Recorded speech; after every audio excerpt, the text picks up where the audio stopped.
Hi, this is Paul. It's been a busy day. I had a terrific conversation with Elliot, who I met at ARC. That's currently in No Wait No Ads. It'll be out in a few days. But it was just a delight to talk to Elliot today. And then Freddie and I had a bunch of errands to run, so we did a Freddie and Paul show down on our street, and he told me about uh, some great some great music and dancing that he and Charles did Sunday after church, and so if that gets past the two YouTube music people, I'll put that at the end. I'll put that at the end. I'm going to use that. I'm going to use that for branding. It's just a fun video watching Freddie and Charles dance. But I don't want to bury the lead here because yesterday Christian and a bunch of people had a really good live stream, and I caught there's a ton of good stuff in that live stream, and I'll put just a part of it at the end of this live stream too, or at the end of this video too, and I'll have the link below for the whole live stream. Really, it was wonderful. But Joseph, who is a whole lot of fun. Joseph is in process of becoming a deacon in the Orthodox Church, but I really love Joseph because he speaks his mind, and he dropped something in there that is not a secret or a rumor, and I'll pull up a news clip about it dating all the way back to January, but something that I think is really worth thinking about in terms of how things are going.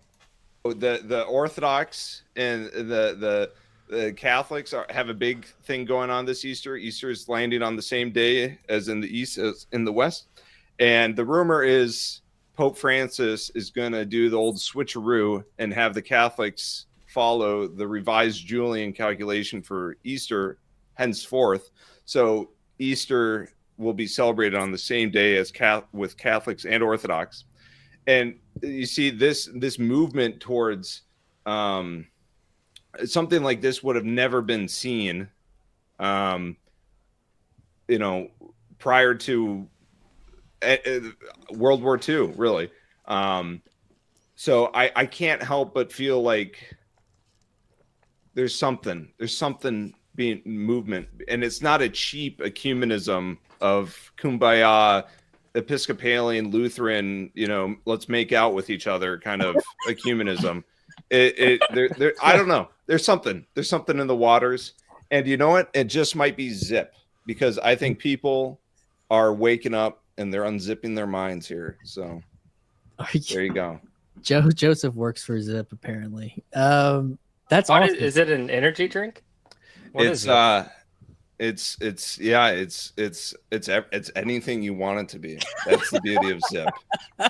It unlocks anything. Are you drinking a Zip, Christian?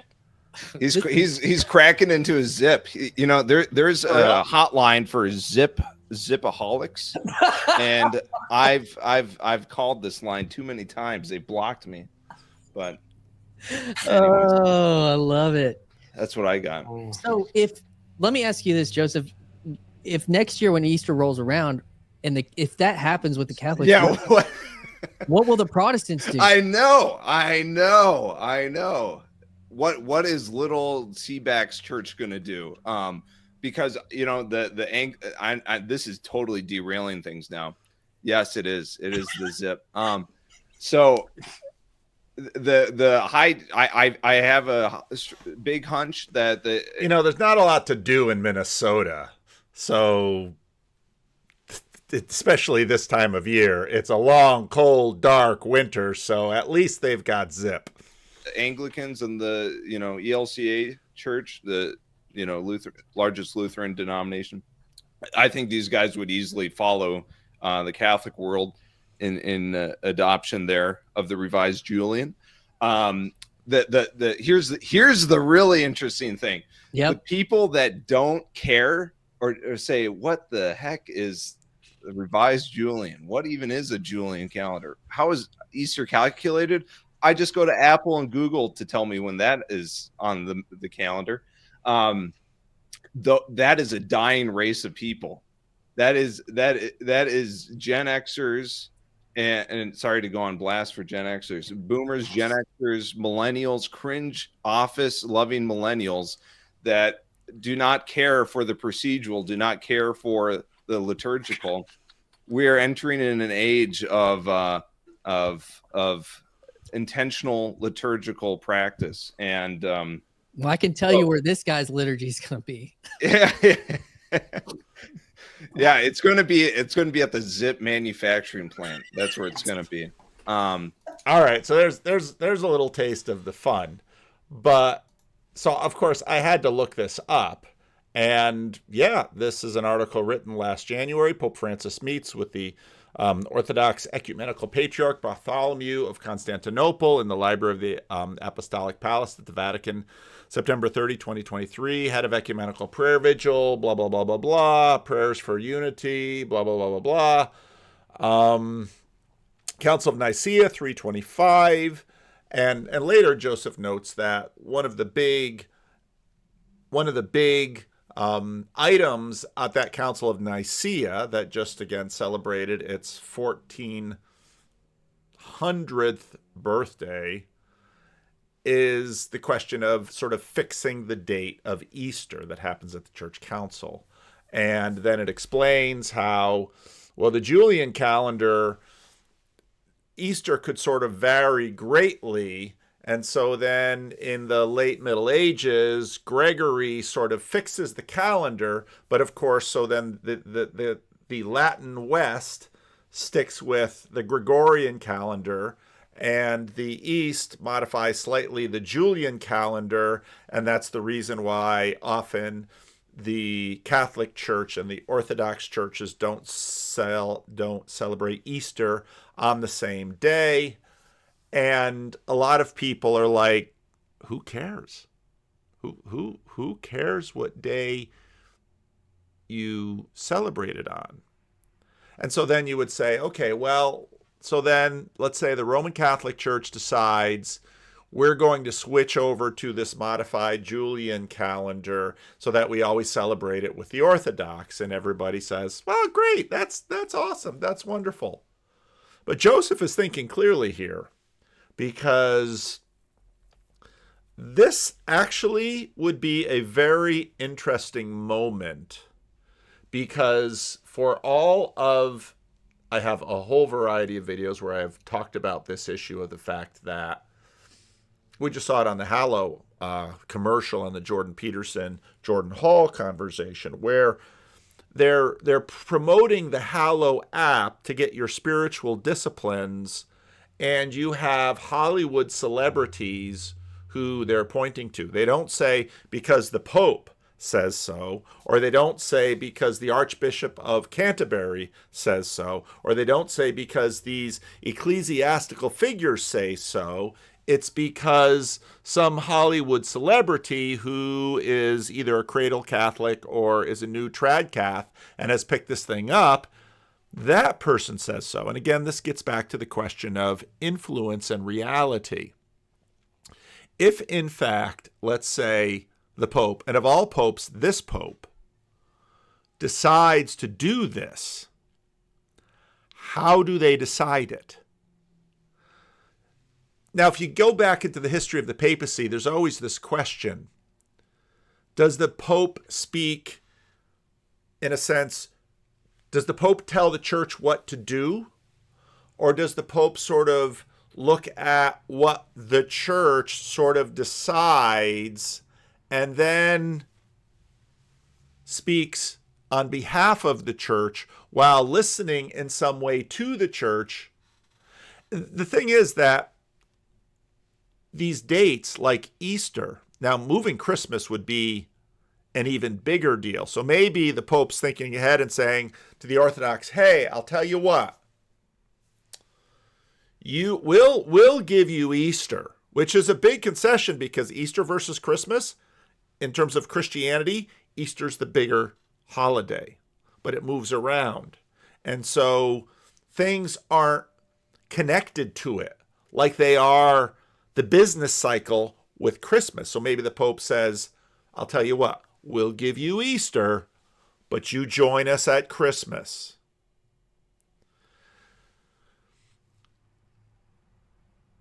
The Sacramento Unified School District, much to my own frustration, always takes Holy Week as their spring break, which makes no sense because the Sacramento Unified District is a very Christian community. No, not at all.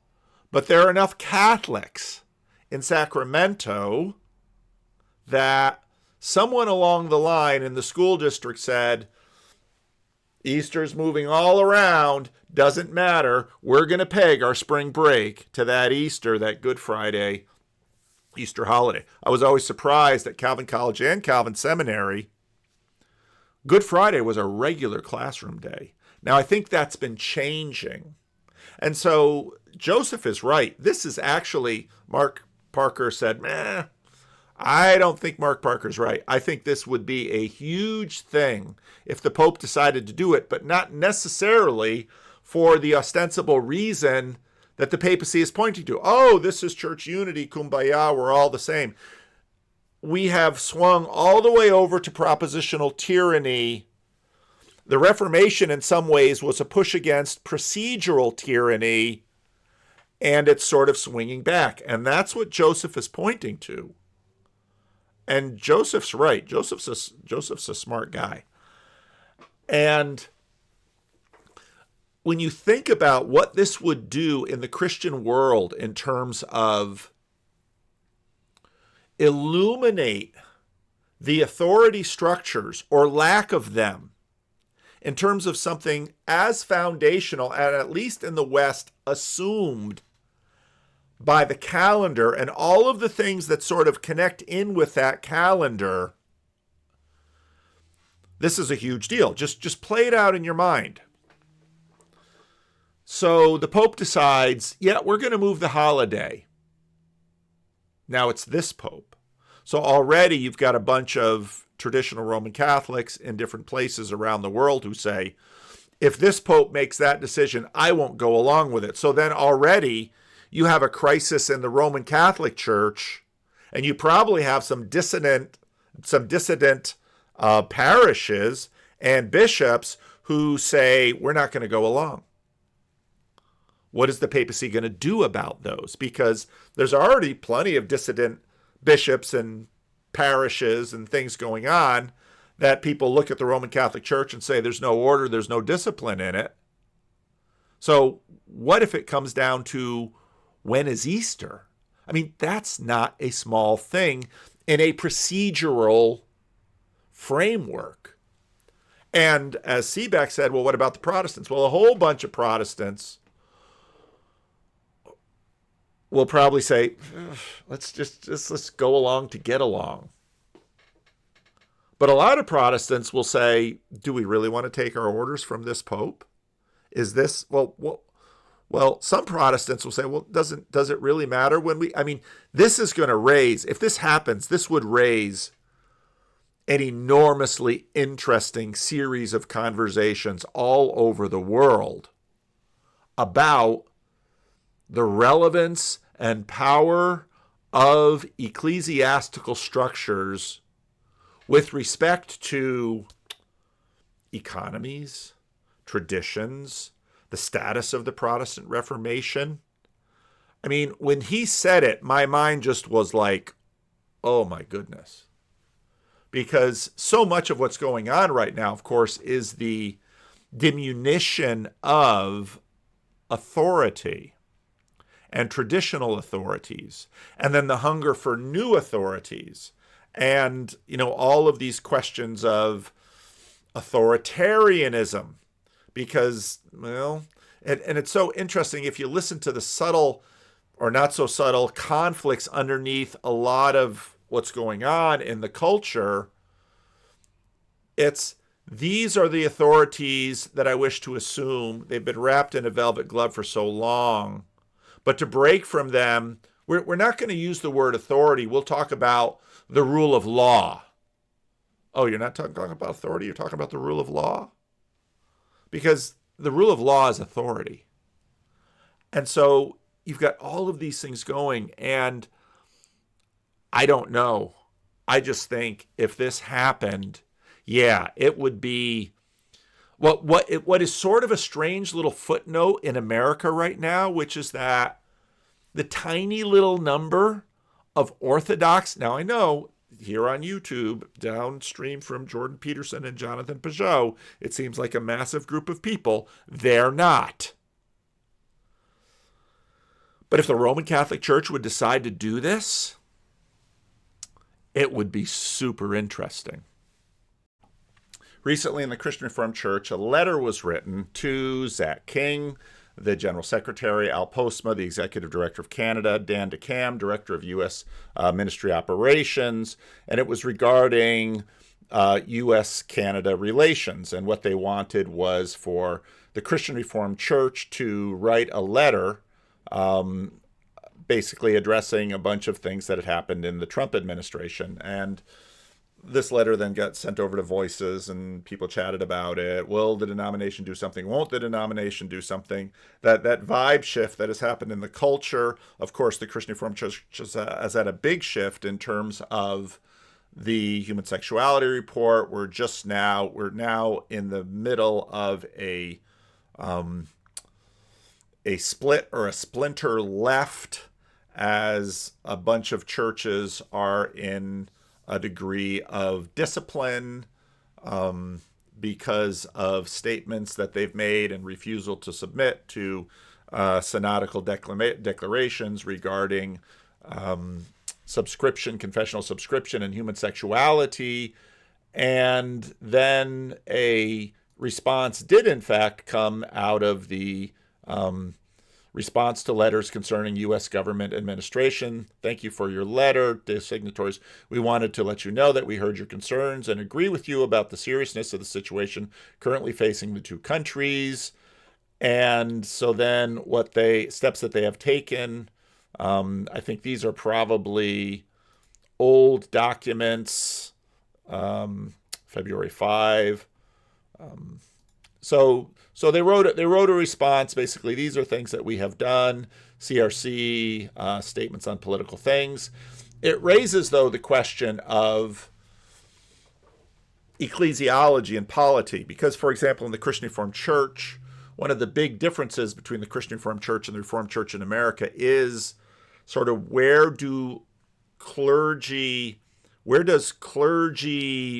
they ordained? And churches, obviously in something like the Roman Catholic Church, ordination in some ways comes from above. In the Christian Reformed Church, it really sort of comes from below. You are ordained in a ceremony in the local church that has called you, your first call, you are ordained. But then the question is, who can speak for the denomination? Now you have these assemblies that can speak for the denomination by creating statements, and then functionaries of them can reiterate the statements. But can those functionaries then speak for the denomination? And what does any of that mean? That's sort of an ongoing debate in the Christian Reformed Church, because those kinds of statements have become sore spots in terms of let's say the culture war manifestation that has been at the Christian Reformed Church level for a whole variety of years. But there's no pope in the Christian Reformed Church. There are no bishops in the Christian Reformed Church.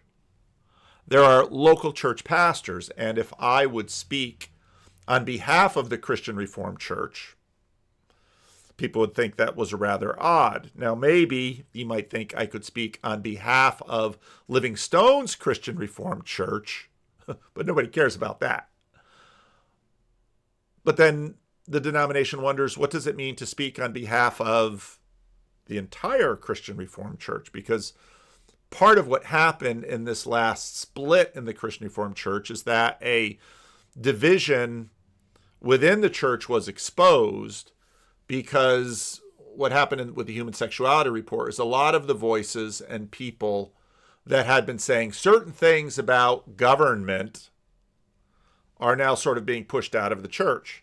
And if the 70 to 80% of the church that pushed them out had been speaking on political issues, they may very well have said things very different from the group that is now being exiled from the denomination.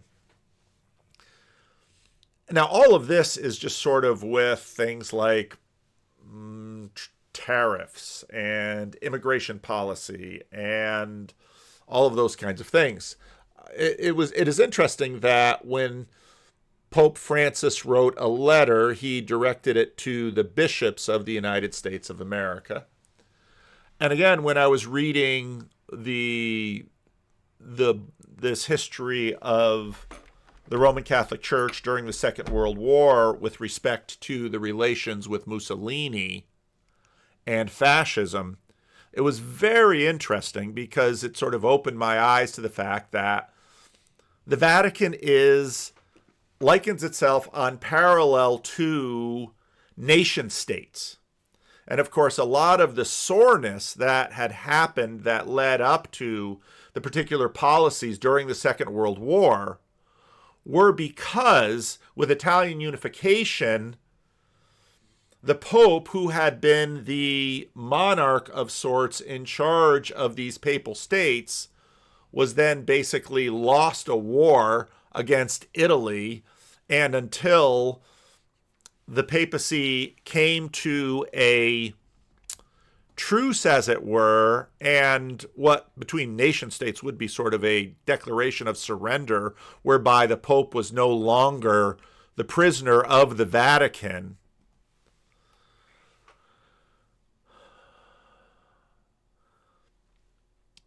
The Pope, in that sense, they have ambassadors to all these different countries because they act like a nation.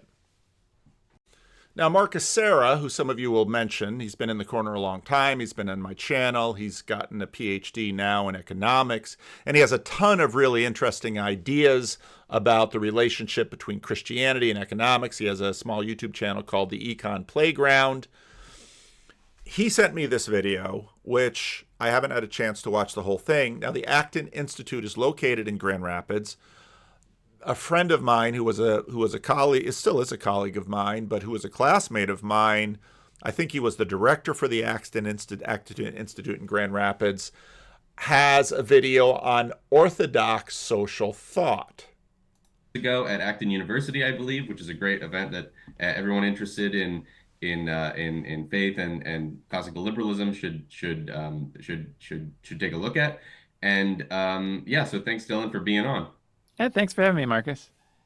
Yeah, so the thing that we want to talk about today is a project that Dylan's been working on for a while now, and I think we're hopefully going to be seeing pretty soon. I think you're approaching the final stages, which is a book largely on what you might call Orthodox social thought. And so yes. A lot of people have maybe heard of Catholic social thought or Catholic social teaching or something like that as sort of a rough summary of a lot of different Catholic ideas relating to politics, law, economics, the way that people interact with one another, that's sort of been accumulating over the last 150 years.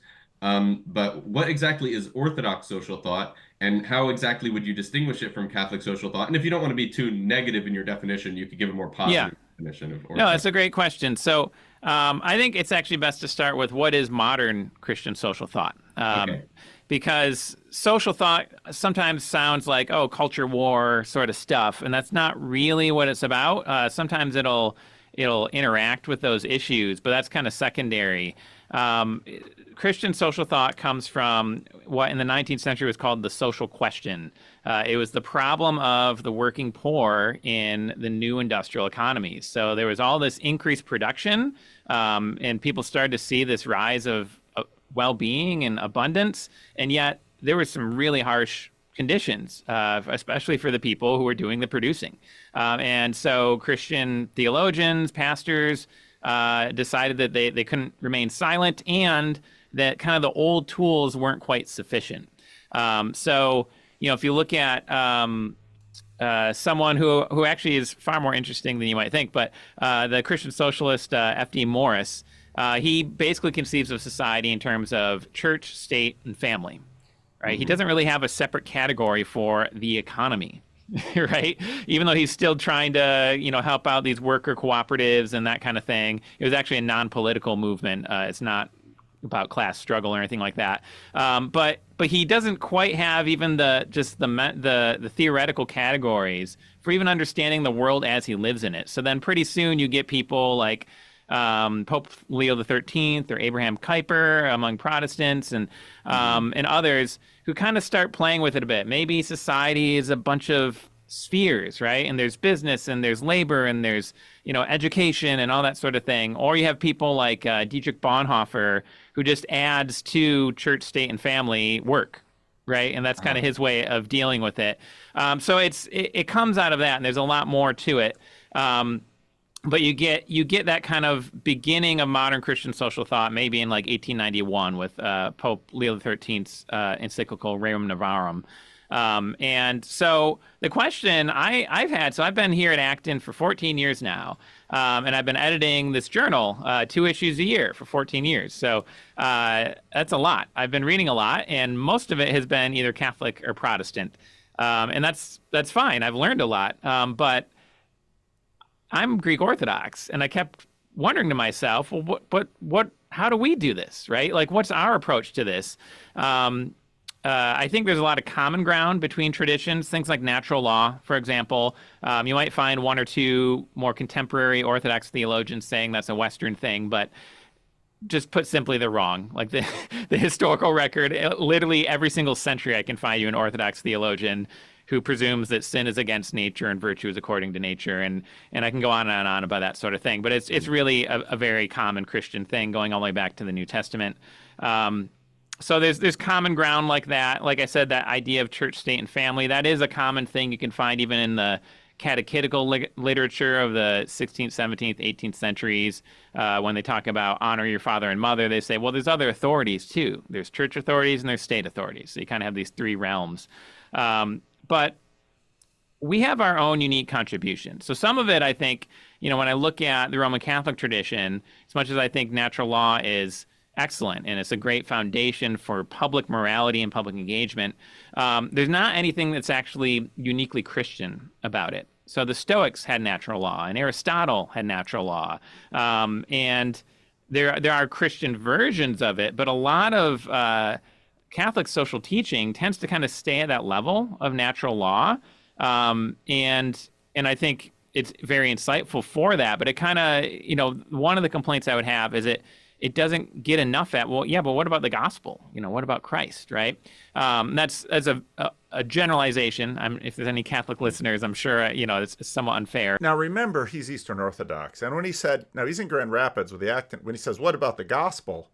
Boy, that's a very young, restless, and reformed phrase. I'm not saying that Orthodox don't use the phrase, but this metagelical swirl that is going on is just going to get more and more something.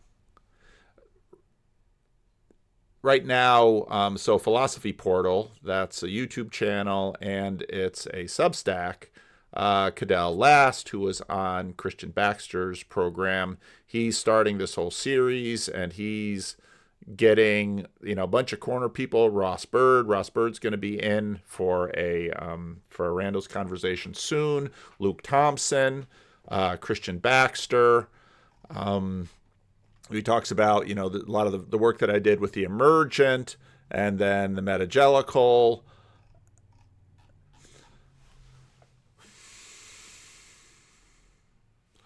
So when I heard Joseph mention this, it's like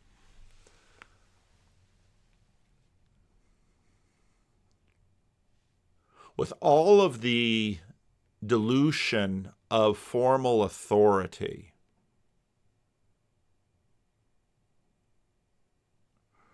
moving something like a date on a calendar, not the date on the calendar 1 year, but the pattern by which the calendar date is set.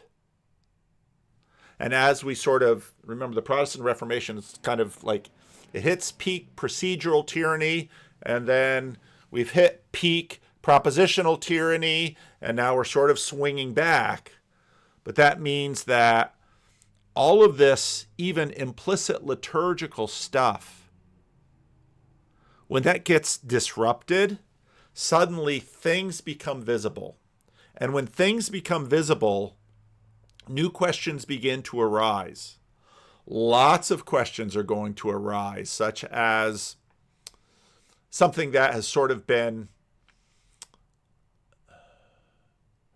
kept at bay by tradition, but late modernist sects, such as Jehovah's Witnesses, and other tiny little groups, sort of splint off groups, usually non-Trinitarian splint off groups. Jehovah's Witnesses will just be skeptical about any Christian holiday. And then you had new atheists saying things, well, Easter, that's just the timing of the equinox in order to Christianize all this paganism. But if you start from that foundation, isn't the whole thing corrupted? Because you have all these foundationalist images and all of these purity images that in a modern framework, not a symbolic framework, in a modern framework, Easter should fall on the day Jesus arose. Okay, so you're not going to have it be a Sunday? Because if it's just on a calendar, it's going to travel throughout the week. So we're going to have Easter Wednesday, Easter Thursday. Because on what calendar, in what framework does this date actually fall? And again, if, let's say, the Pope decides he wants to make this change, I just cannot imagine. I mean, the Roman Catholic Church is so massive. So many different countries, so many different cultures. Some cultures in which the tensions between Catholicism and Orthodoxy are real and tied to a whole bunch of other things that are not necessarily tied to here in the United States or perhaps in Italy. So, and now the Orthodox coming in, and gosh, Catholics have social teaching. Protestants have social teaching. There must be an Orthodox social teaching. And, you know, one of the things that I posted, so Joshua Shuping is a name that's fairly well known out there as someone who, say, left, let me make sure I can find it again. We'll hit the save thing. That left Orthodoxy into the Missouri Synod Lutheran Church in 2023 after departing Eastern Orthodoxy, and he's got a book basically about disillusioned, why he left the Eastern Orthodoxy priesthood. He went to the Eastern Orthodox Seminary. Now, I am not doing this to dump on the Orthodox, okay? Hopefully you know me well enough by now. But basically, when he goes through, because the storehouse of orthodoxy is so massive. You know, it's so funny because even after I did my conversation with Father Matthew Brown, and we were talking about universalism and atonement, right away in the comments section, well, orthodoxy condemned universalism as a heresy. I am sure some Orthodox person in authority condemned universalism as a heresy, and others didn't, okay? And so, in a sense, and this is where things get so tricky, the papal modern church had the vision of, and you know, Vatican I, Ultramontanism, had the vision of, well, if we have a strong papacy and a strong pope, that pope can keep order in the church. Now the truth is that back in the day when popes were, excommunicating emperors in order to try to keep order, popes never excommunicated Mussolini. And partly because they couldn't afford to, which was a revelation of their weakness. And Now, Hitler was Austrian, and that was a big piece of that puzzle too, because Austria was, of course, Catholic. And so when, at least before the war, certain aspects of the papacy's relationship with Mussolini seemed to be working for the papacy, because, again, at that point, before Vatican II, they were against democracy. Their thoughts about who Roosevelt was were not friendly. And even though a lot of money was coming from Catholicism in America, it was a really important part of the church. Hitler, of course, was no friend of the Catholic Church. Hitler was persecuting priests and doing a bunch of things. And then Hitler would then make Mussolini, really lean into the hunting down of Jews, et cetera, et cetera. It's a hugely complex history. But there's just so much out there in Orthodoxy, and unlike sort of the vision of the modern papacy, where the Pope would sort of bring uniformity and conformity to the church, which obviously has never really happened, because I just listened to my Catholic friends talk, and it's like, I sort of understand when John Calvin looked around and said, 3 marks of the church: preaching of the word, proper administration of the sacraments, and church discipline. There's a lot more discipline in tiny little Protestant churches than anything like I imagine I see in the Roman Catholic Church. And part of that is, again, a vision of procedural truth versus propositional truth. Now, even when I say procedural truth, I'm not quite sure what word I should use, because even when I say truth, it isn't quite the right word.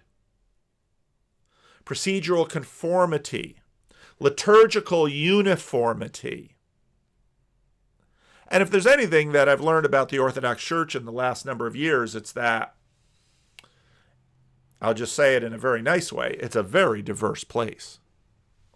The theological diversity, the practical, but there's more theological diversity, again, because they're policing the procedural, not as much the propositional. And now that the pendulum is swinging back, and that the world is interconnected like it never was before. And I think it's partly that reason why so many of us in this little corner are leaning into the relational. Because the relational is sort of broader, but it's not scalable as in a modernist imagination.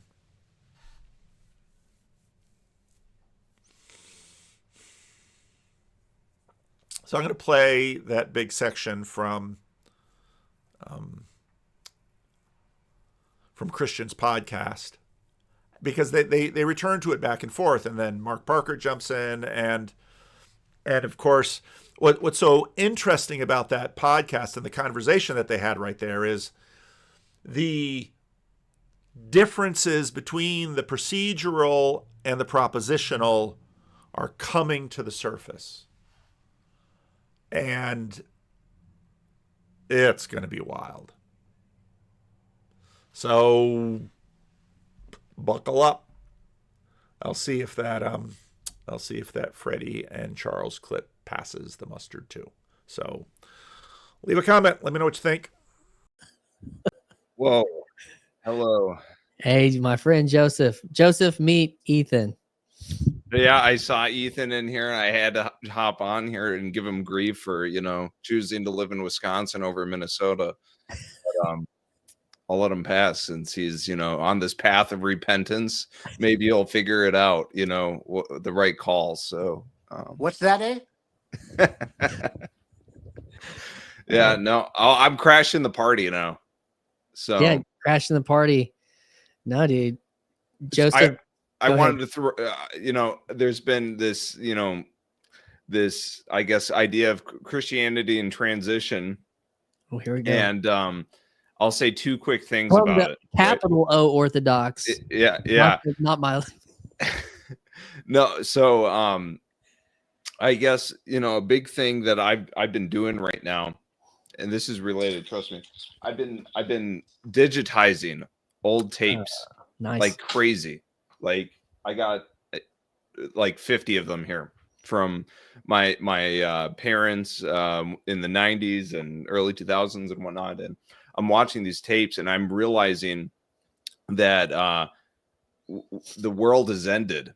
That world is gone.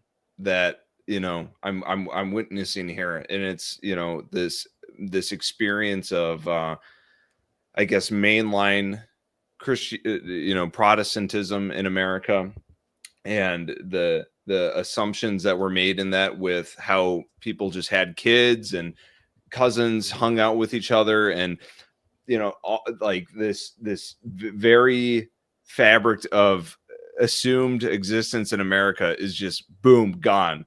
And I'm living it now with my kids. They're not experiencing anything similar to what I'm seeing in these tapes 30 years ago, and I think where this revival is not anything new to American Christianity, right? But I feel like this whatever we're this phenomenon we're experiencing right now, it's a revival that is it's not like the other one. I hate to say it. It's like I'm not like the other boys. I'm not like the other girls, because it feels like we're sort of there's a return to the communal, participatory, and procedural modes of knowledge and experience. And I don't know. There's something tingling in me watching these old tapes, that I'm thinking the people that are turning to Christianity in particular are not necessarily. Some are doing it because they're crazy and they want to make Constantinople great again. But what I've experienced in the most part is that there's a deep yearning for establishing the world, upon the God man, and knowing that we are lost without that. So I guess that's what I got to say. And one last thing to add to it, I said I had two things. Big rumor, by the way. Let's zip it up. Got a zip here. Zip it up. So the Orthodox and the Catholics have a big thing going on this Easter. Easter is landing on the same day as in the East as in the West. And the rumor is Pope Francis is going to do the old switcheroo and have the Catholics follow the revised Julian calculation for Easter henceforth. So Easter will be celebrated on the same day as with Catholics and Orthodox. And you see this movement towards something like this would have never been seen, prior to World War II, really. So I can't help but feel like there's something being movement, and it's not a cheap ecumenism of kumbaya, Episcopalian, Lutheran, let's make out with each other kind of ecumenism. I don't know. There's something in the waters, and you know what? It just might be Zip, because I think people are waking up and they're unzipping their minds here. So there you go. Joseph works for Zip, apparently. That's what awesome. is it? An energy drink? What it's is it? It's anything you want it to be. That's the beauty of Zip. It unlocks anything. Are you drinking a Zip, Christian? He's cracking into a Zip. There's a hotline for Zipaholics, and I've called this line too many times. They blocked me, but anyways, oh, I love it. That's what I got. So let me ask you this, Joseph. If next year when Easter rolls around, and if that happens with the Catholics, what will the Protestants do? I know. What is little Seaback's church going to do? because this is totally derailing things now. Yes, it is. It is the zip. So the high, I have a big hunch that the Anglicans and the ELCA church, the largest Lutheran denomination, I think these guys would easily follow the Catholic world in adoption there of the Revised Julian. Here's the really interesting thing. Yep. The people that don't care or say, what the heck is the Revised Julian? What even is a Julian calendar? How is Easter calculated? I just go to Apple and Google to tell me when that is on the calendar. That is a dying race of people. That is Gen Xers, and sorry to go on blast for Gen Xers, boomers, Gen Xers, millennials, cringe office loving millennials that do not care for the procedural, do not care for the liturgical. We are entering in an age of intentional liturgical practice, and well, I can tell you where this guy's liturgy is going to be. Yeah. Yeah, it's going to be at the Zip manufacturing plant. That's where it's going to be. But anyways, so this I think is all really pointing to something with if this rumor, this well-placed rumor is actually going to happen, those people that look to Apple and Google for when the heck is Easter, those are a dying race of people. Those non-denominational churches are gonna, if you aren't conscious of when Easter is happening, you're going the way of LimeWire, I guess. I don't know. So. Yeah, I think that is really fascinating. Luke, do you have any thoughts on that? Just over here planting my zinnias. I mean, I have not caught much of the conversation before this point. I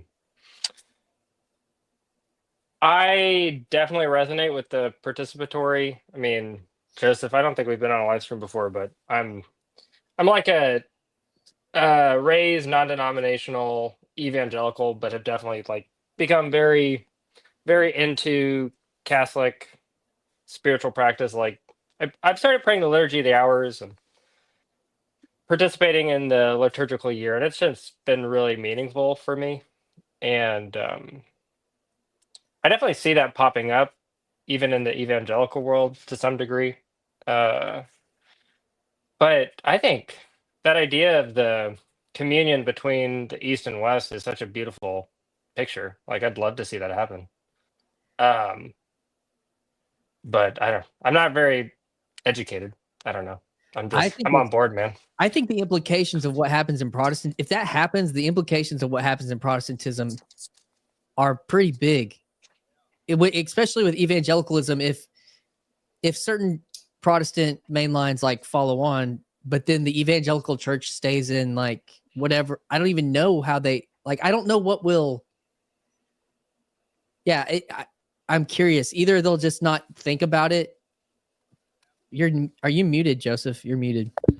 Sorry. Imagine if the Southern Baptist Convention didn't get the memo that the majority of the Western churches were now on the the new calendar or the calendar change, and then you had a schism of, well, we're not going to be on the Papist calendar, and it's you're repeating history all over again, I guess. But it's an entertaining thought experiment, I guess. I want to. Mark Parker says majoring on the minors, boys, and I just happen to. I mean, what institutional change though?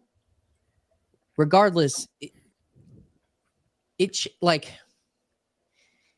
every year, the past 2 years when I've paid attention, and there's been the rise of the ortho guys on Twitter, and it's happy Wester, happy Easter, and all this kind of cute little stuff you're saying, but it's it kind of is signaling something. It kind of signals this thing, but what if that goes away? But now it's I don't know. I just see that as it's pretty big. It's pretty big. Nicaea 1, which we're celebrating the 800th anniversary of the First Ecumenical Council, that was a top 3 agenda item to figure out. We all need to be one and witness the resurrection of the God man on the same flippin' day, guys. Okay. And so that's where the calculation that the East, and not just the Greek Orthodox or Antiochian or whatever have you, this is also the calculation that you have the Coptic people, this Eastern Syriac, the Malkar Indian Christians, they are using the formula laid out by Nicaea 1. This is not majoring in the minors. This is like this is like if you have the family reunion and your aunt thought that the family reunion was a week in advance. She shows up to the park with her potato salad and it's fly food, it's done for. Oh, yeah. Well, I mean, I just think that it's interesting to think about what that gets people thinking about. Yeah, right. Exactly. That's the biggest thing. Yeah. Because like it's kind of, it enters into the metagelical space of Google. It kind of says what will then happen? What decisions will be made, and who thinks it's important and why, and who thinks will be like now, like Catholics and this will be really funny because Catholics and Protestants have been celebrating Easter on the same day for thousands of years. What if there's certain Protestants be like, yeah, no, we're not following the Catholics over there. Well, yeah, well, that's what it's like.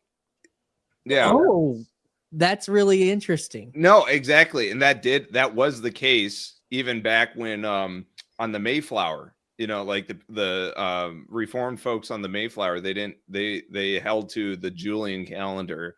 And so anyways, so I won't get into those minor details, but so it's that we're not dealing with a new problem there. But anyways, yeah, it's just we're in an interesting moment, I guess. Christianity mainly because Zip released, but also because of Christian civilization, I guess. But don't worry, we're all we're trying to all be responsible citizens. Yeah. Oh my gosh.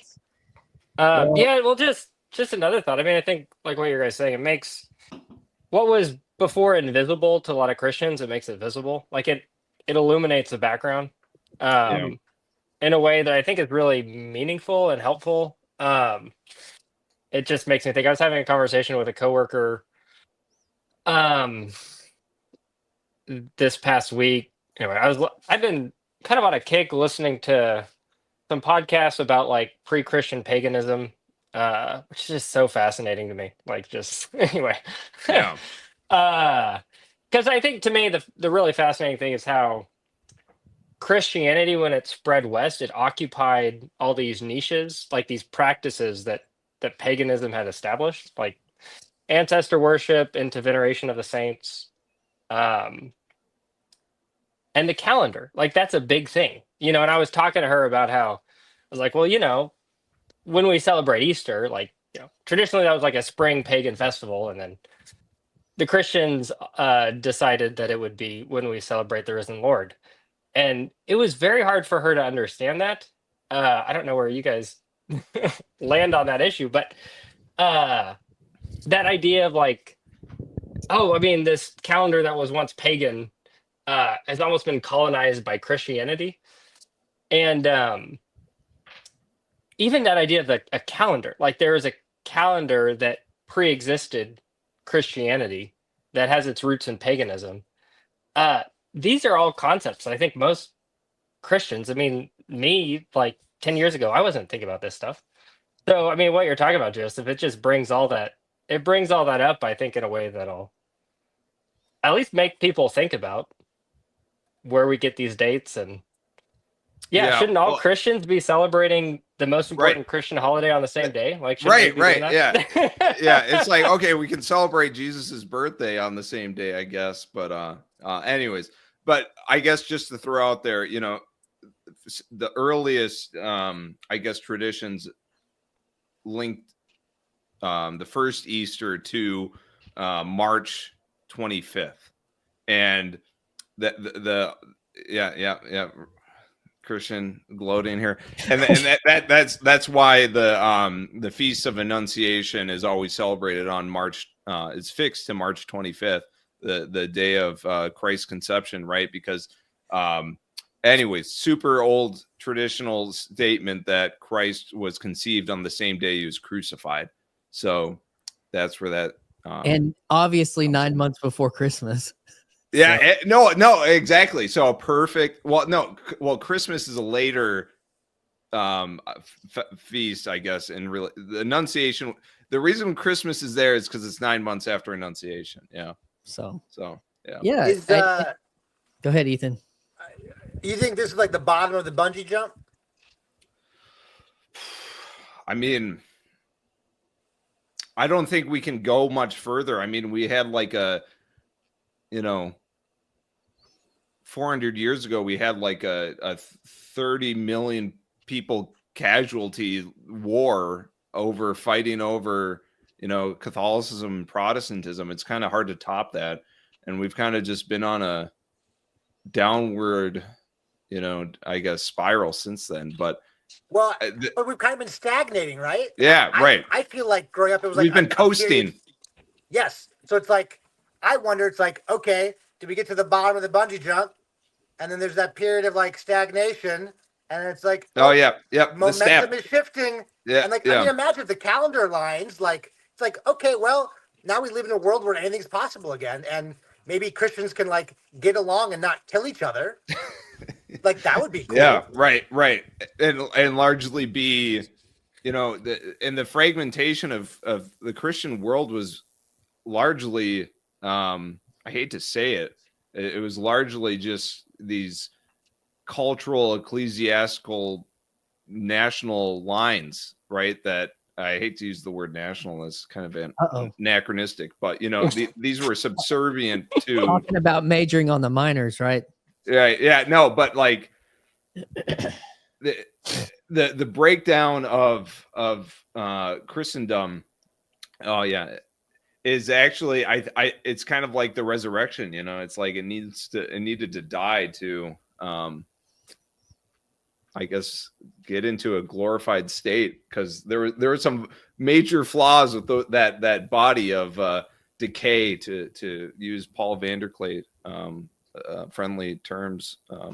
I would even say, with this conversation I'm having over on Philosophy Portal with somebody who calls himself and identifies as a Christian atheist, that feels like you're like at that bottom, or again, like the snake in the tail. Like, it feels like, okay, where are we at right now? That's what that feels like. I think the only other place you can find something like that is in like some Dharmic school, or some Buddhist school. But yeah, it's like it's a very robust, I guess, novel idea. But it also signals, like, think like that snap in a way. Yeah. Like, regardless, because if it's not static, like, I mean, where has that's leading back towards something, right?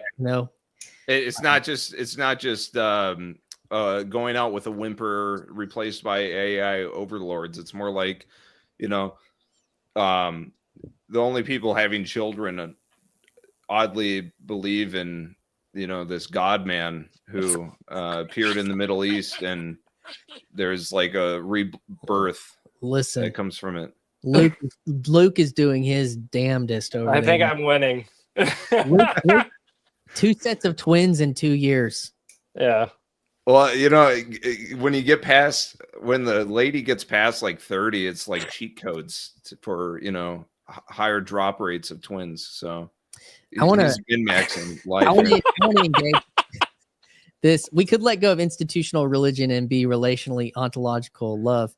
And I think, like, I get the sentiment, but I think what's interesting is, like, here at the bottom, what's happening right now is that the conversation is happening at almost at every level of institution. Like, this is like the lowest form of institutional conversation between institutions. Yeah, this is beneath the Slav guys, talking over a donut or something, like, this is like total bottom of the barrel. Yeah. But it's also happening at the top. And then even like my conversation I had with Marcus, and he's trying to think about like developing like a C.S. Lewis institution in Ireland. Because like, what do you do with institution? And I do realize institutions talk to one another. Institutions talk to one another, filled with people, but they talk. There has to be some kind of like, if there's no Christian institution, then like, who talks to each other? And so now I do think there is that level of Christian fellowship that's like, very broad. But anyways, that's just my engagement with that comment. Yeah, I'm not too hopeful for the sort of I guess like Newport folk festival kind of ecclesiology of like we'll just burning all friends. Yeah, like I said, I get the sentiment. It's just how the rubber meets the road when people get together. Like these, or I'm planning a class reunion, and all like institution just naturally falls in line with just getting stuff figured out and timing, and just multiply that by 1,000 with a church community. I think I'm hopeful that the old modes of how these institutions operated is definitely going away. Like even 100 years ago, look at how the Catholic Church was versus how it is today. Same with the Orthodox. I mean, same with the Anglicans. I mean, we're in flux right now. Peyton loves you. This guy is the greatest. Dude, it's cause I've got what I need here. I'm cheating. Luke thinks he's cheating with those old ovaries. I've got zip. Okay. Okay, watch out, boys. The boomers are coming in. Watch out. The cavalry. What's up, Mark? Just taking your slings and arrows and turning them into butterflies. Poof, I only spread love. I do love speech like Kanye. Okay. I wasn't trying to throw any slings and arrows. But. No, I'm teasing. He was talking to me because I wasn't ontologically relationality correct with him. Actually, I'm with you. I'm always looking up these. What's that word again? I can never remember all these words. I'm always going back to the thesaurus or dictionary or both. Or... It's just techno babble, basically. That's right. I'm curious though, what how on earth was the Catholic Church better 100 years ago? No. I said different. Sorry, I didn't say better. I think it's better now than it was 100 years ago. Okay, so it seemed like you were implying the opposite. Okay. Oh no. I'm not a rad trad. Vatican I set of Acontis guy. Don't worry there. Okay. Yeah. And then do you really think calendars are going to bring rechurch the society? Well, it's a pretty dang good place to start is if you wanted to do I think at the end of the day liturgy is what grounds society in everything. The whole world is grounded and flows out from the liturgical practice, and I think getting on the same page of when we worship and what we worship is a pretty important stepping stone for unity there. Well, as I said in the comments, the only Nicene church movement that's currently growing net numbers are Pentecostals. The Mormons are growing, but they're not Nicene. Yeah, but that's largely that. Yeah, but I mean, And they don't really do calendars. I mean, well, yeah. I mean, you look at the Pentecostals, and it's largely. Correct me if I'm wrong, but my understanding is it's largely siphoning, disenfranchised individuals from established national churches, be it Catholic or Lutheran or whatever. These are sort of very recent timescales that we're working with here, and especially in Mormonism. Oh my goodness, that is hemorrhaging pretty bigly. Their birth rates are good, but long term it's a losing game. It's a dead end street, and it's not going anywhere. I can guarantee you that. I would say something like the numbers don't tell the whole story, because you always have this issue of quality and quantity, and they do tell part of the story. And they might tell a big part of the story, but you could do qualitative researches versus quantitative research, and that's even like baked into like looking. And so before, like say if going back to Ethan's bungee cord metaphor, like at that point you may actually, I think I just saw, speaking of the numbers though, I just saw that like something leveled out this past year. Like it didn't, for the first time, actually, I think maybe Protestantism didn't decrease year over year. And so I don't remember where I saw that. No, can't cite it. But, when you see things happen culturally, there's always a lag behind on those numbers. And the other part about, I read an article, I think Aaron Wren posted, that was saying possibly that Catholicism is like aimed, and maybe Orthodox, I think Orthodoxy in a certain way is aimed itself at Protestantism. In the apologetical sphere, yeah. Totally. Like, that's a losing game. And so that is also like numbers that are shifting, and again, like the people that are looking for maybe some version of depth. What if they're not looking to win, but they're looking for depth, then they're going to find that kind of stuff. But then there's like, the bell curve of reality, and the reason the calendar thing is interesting, because imagine that the Pentecostal, whoever's planning Pentecostal Easters next year, imagine, so it's hypothetically this thing happens and they don't follow what the Catholics and the Orthodox do.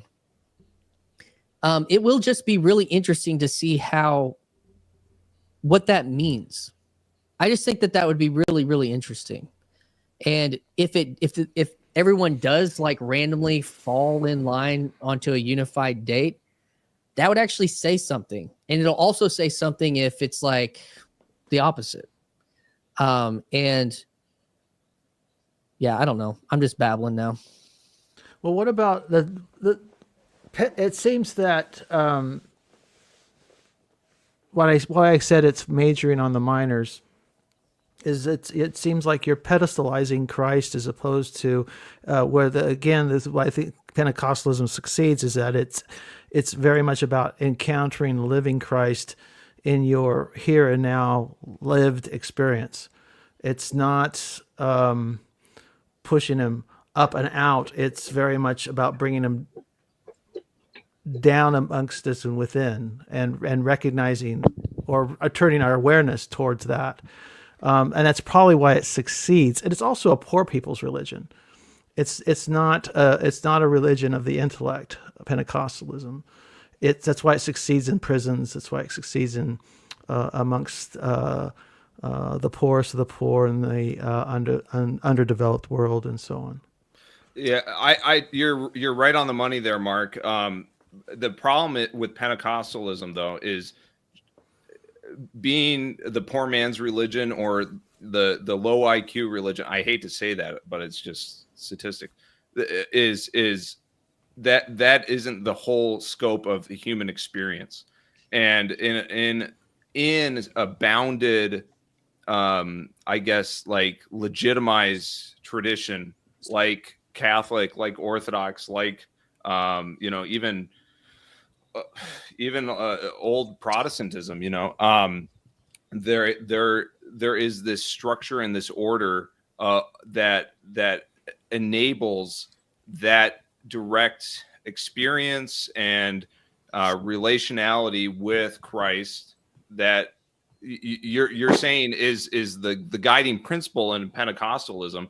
That has always been a present feature of the liturgical arts of these well-established traditions. I think we have kind of recency bias with Pentecostalism because it's hit so many people, especially the baby boomer generation that grew up with a very sterile liturgical environment, and it was just like, all right, we just go here into these pews, and it's like the most unintentional thing ever. Whereas a Pentecostal service is just smacked full with experience that was previously devoid in these churches. Well, and I don't want to trash. I'm not trashing on liturgy. In fact, if I'd say right now, as it stands, in 5 years, it's probably a 60-40 chance that I'm Catholic. Okay. So that, but on the other hand, if I don't think I would be leveling up, I would think that I'm just finding my place, my right place in the kingdom in that process. I'm not. I think that's what I'm concerned about. I don't want. I know you guys are good natured and not. Are you worried malicious about triumphalism?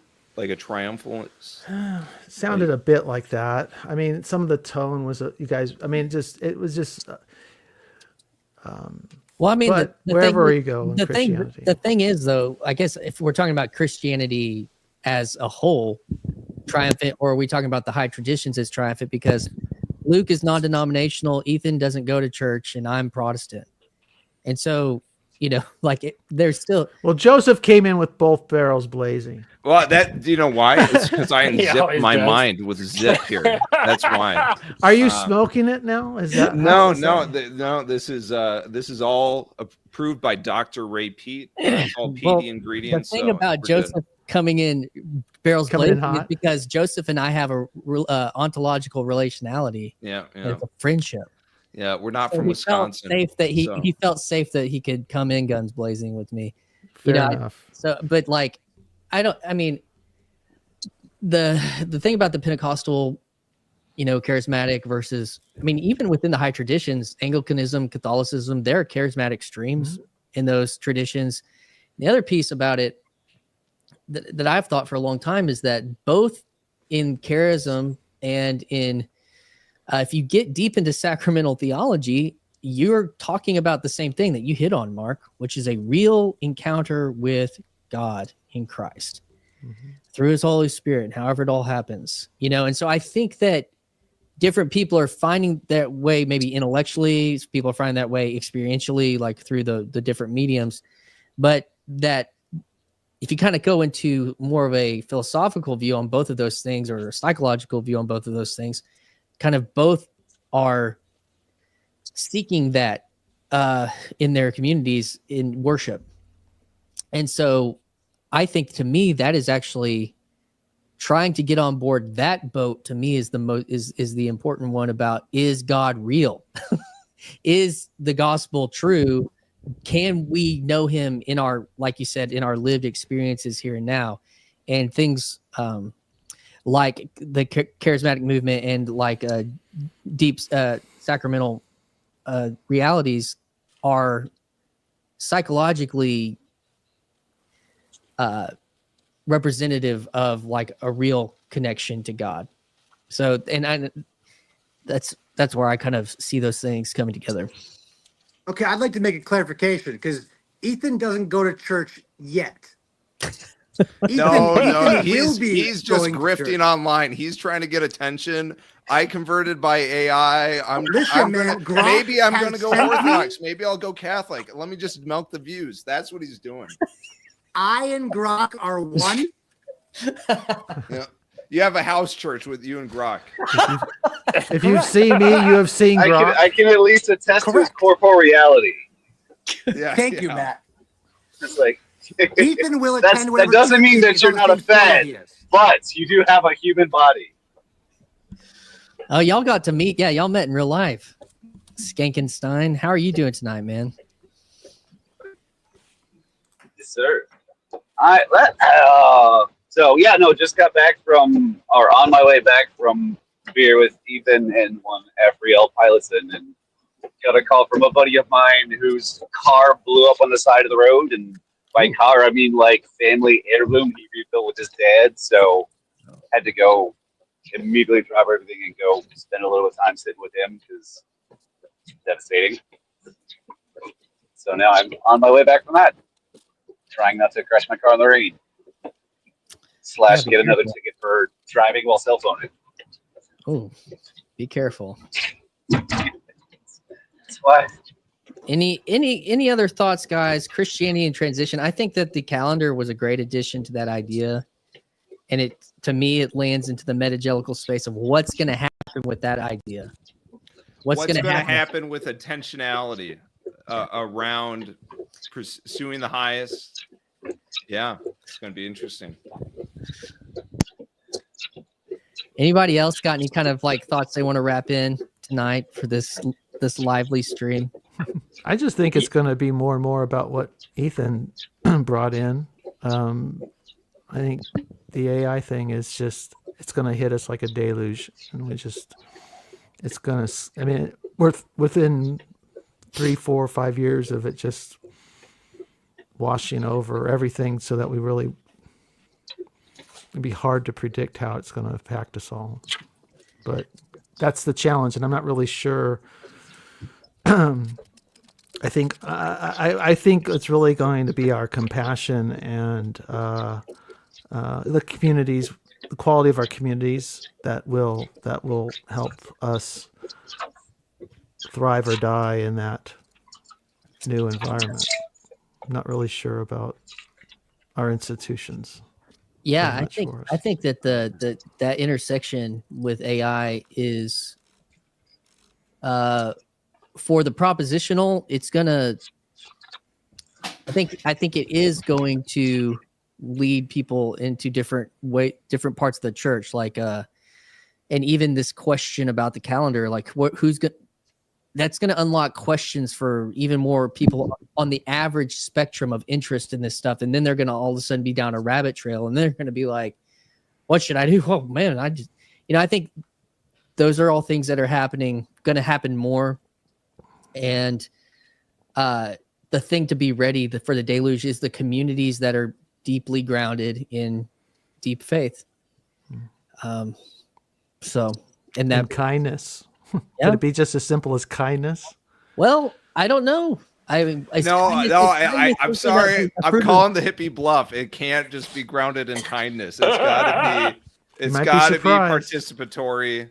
Micah 6:8. Micah 6:8. I'm sorry. Vermont. Yahweh has already told you. Micah 6:8, bro. Go to Vermont. Go to these 98% Anglo white places that are kind. There's no greater unity than that. There's a difference between being nice and being kind.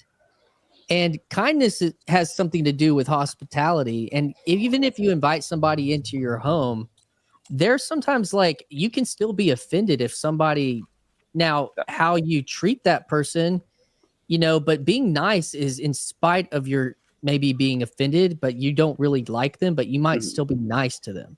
Yeah, it's so different. I mean, it's a disposition. It's a virtue. It's how you do the core things, but it's not sufficient to be a core.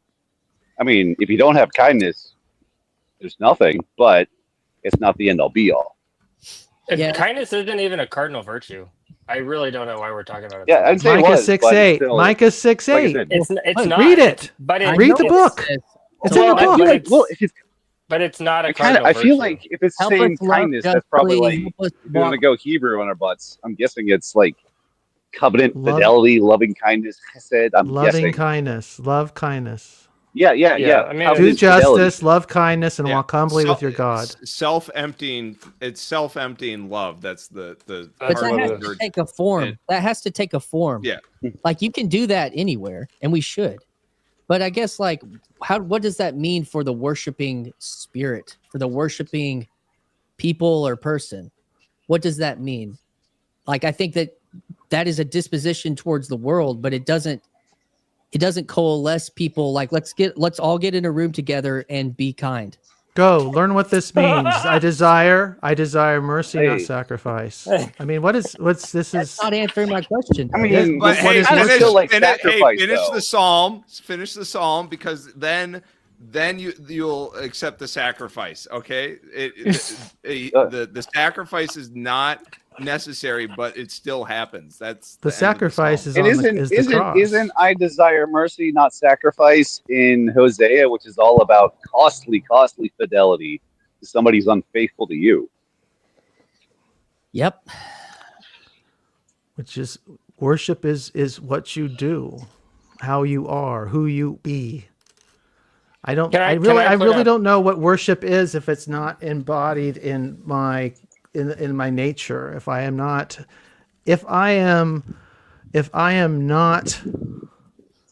by nature, if I am not incarnating Christ, whatever I do with regard to what we call worship in liturgy is lying, is a lie. It's a hypocrisy. I must abide in Christ and be Christ in the world to even worship him in truth. That's true. Right. That's after the liturgy. It's all one big continuance. So you go to liturgy, and then you come out and you continue that beauty that you just. Yeah, because what is to gather, to commune with one another, to commune with God, and to commune with one another. Like I said, get into the room and do what? Have conversation. Get in the room and so something that what we do with our attention in that time and space together that helps form and shape and enact that proposition of Micah 6:8.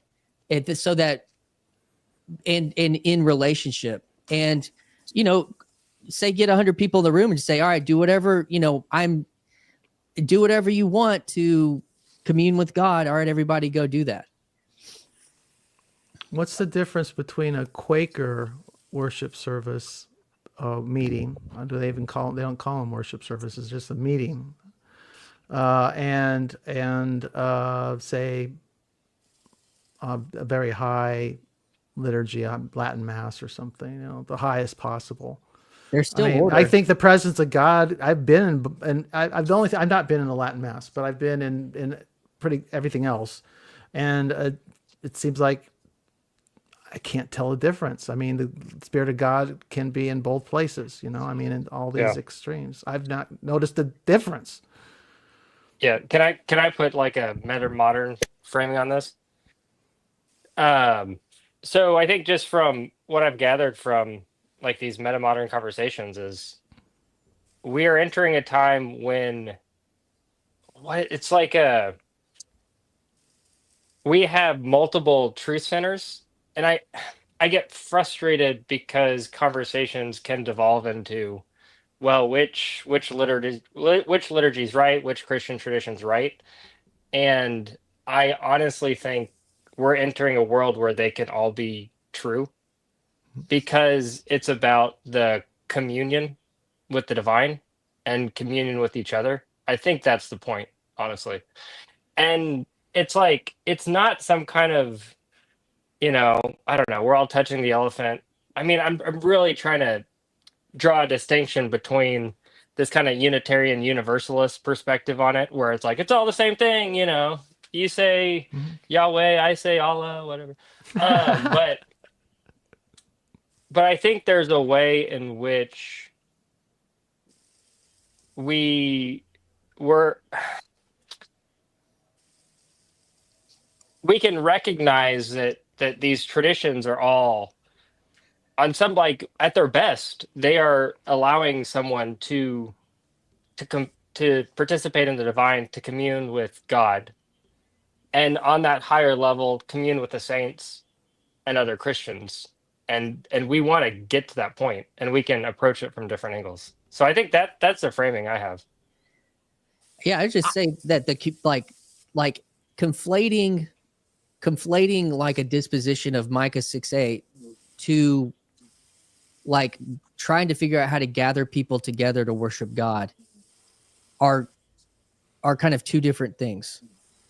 Not that they aren't a part of one another, but the question of what do you do with your body and with one another is not solely just a disposition of like, just a disposition of how you relate to another human, but we're talking about worship. And so to Luke's point, that takes a lot of different forms, and how people approach that time and that space, like, is probably like the more important reality to a degree, and it's going to take on different forms. It's going to lead people into different places, but like the approach, like our attention and our personal care towards that communion in those different forms is probably very important, but it's hard to kind of tie those two ideas together.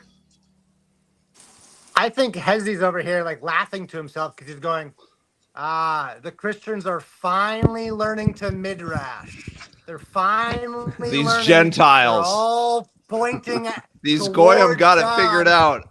And God's big enough to hold all of us in his arms, and there can be some chaos over here and some order over there. And it's going to be the task of metagelicals to like, how do you balance chaos and order? How do you balance liturgy and speaking in tongues? Yeah, I like that. I assure you, it's not by more Jay Dyer videos. Jay Dyer. Oh man.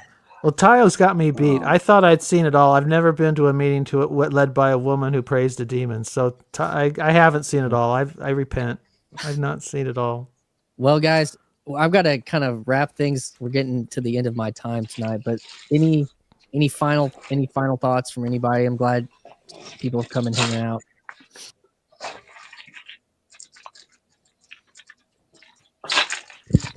I just hope we see Luke's garden after all this work.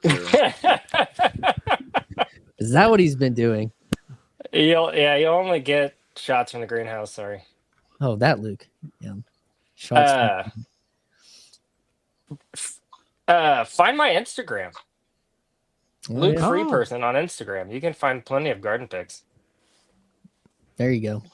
Got the 3-year-olds helping me. They helped plant potatoes last week. Oh, cute. Pretty fun. Yeah, that's very cool, Luke.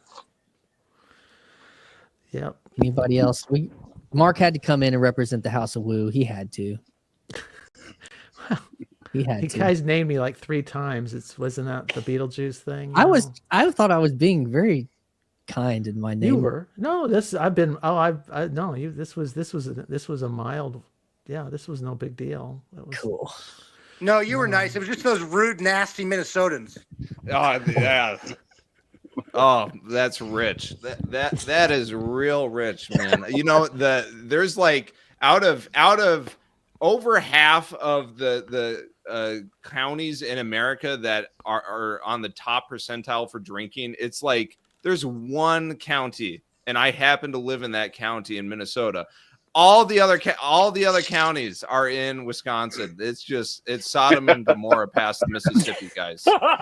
Sounds like you want to move to Wisconsin. Sounds like you're trying it out, trying that little taste of drunkenness in Minnesota. It's a little picture of Wisconsin. No, it's a constant war. It's warfare out here. So, fun. Are you still driving an hour to church? No, I'm not. I have not. That is old news there. So. Oh yeah, you got some. You got a church closer to you. Well, Ethan. He DM'd me. Prior to me joining here, and he kind of convinced me to do the house church grok kind of route. So that's what I'm doing, and I'm hearing everything I want to hear. No one's challenging me on anything, so it's great. No drama either. No drama. Yeah. Wow, Joseph's been on a bender tonight, having everybody in stitches. No, it's only a 45-minute drive now. Thank you very much. Listen, Zephaniah 3:9, who's got it? It's from, as we've been poorly midrashing, Zephaniah 3:9. We needed some Jewish representation in here. We needed some Jews in here. The young Levite has served us in the comments. So, all right, guys. Well, I'm going to wrap it up. Thanks for everyone for coming on, and we're gonna. Don't forget Philosophy Portal if you want on. I'll do all the grifting. I'm going to kick everybody off. I'll do some grifting as we sit down. All right, bye, guys. So yeah, Philosophy Portal channel, YouTube channel membership, $4.99 if you catch the very back end of this stream. Midwest Estuary coming up in August, and yeah, thanks for everyone hanging out tonight. This has been a lot of fun. Midwestuary 2025, August 22nd through the 24th in Elmhurst, Illinois. A weekend you won't want to miss, with special guests Cale Zeldin, Paul Vanderklay, Rod Dreher, Elizabeth Oldfield, John Vervaeke, and Jonathan Pajot. Midwestuary 2025, the Fellowship of the Spirit. Stay tuned for more details. Visit us at midwestuary.com for ongoing updates.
This is Christian Baxter, and you're listening to Yours Truly, a place we go to think out loud.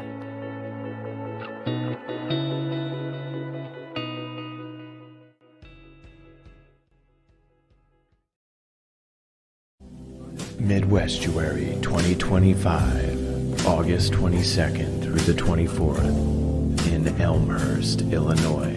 A weekend you won't want to miss, with special guests Cale Zeldin, Paul Vanderklay, Rod Dreher, Elizabeth Oldfield, John Vervaeke, and Jonathan Peugeot. Midwestuary 2025, The Fellowship of the Spirit. Stay tuned for more details. Visit us at midwestuary.com for ongoing updates.